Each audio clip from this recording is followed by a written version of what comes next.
Est-ce que vous vous souvenez de l'époque où il y avait un trophée pour le joueur le plus nul de la saison en Ligue 1? Chaque année, pendant les trophées UNFP, Canal+ décernait un Marcel d'or, un trophée pour les joueurs qui avaient fait les plus grosses bourdes de la saison en Ligue 1. Et ce qui était trop cool, c'est que les joueurs jouaient le jeu à fond, genre comme ça. Je suis quand même un footballeur, donc je sais quand même jouer avec les pieds. Bien sûr. Et voilà, au match à Bordeaux, bon, c'était le meilleur moyen de répondre à tout le monde. Centre joueur bordelais. Lionel est battu, je me jette.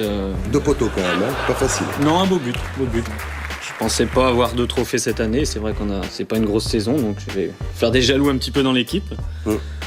Et le Marcel d'or n'était pas la seule récompense dans ce genre-là, parce qu'il y avait encore pire que ça. Parce que pour les vrais anciens qui ont connu les cahiers du football, il y avait une récompense qui s'appelait le ballon de plomb, qui était décerné chaque année pour élire le joueur le plus nul de la saison en Ligue 1, tout simplement. Bon, en vrai, c'était surtout les plus grosses déceptions plutôt que les plus nuls. Il fallait que les joueurs aient joué au moins 6 mois dans la saison, sinon ils n'étaient pas éligibles.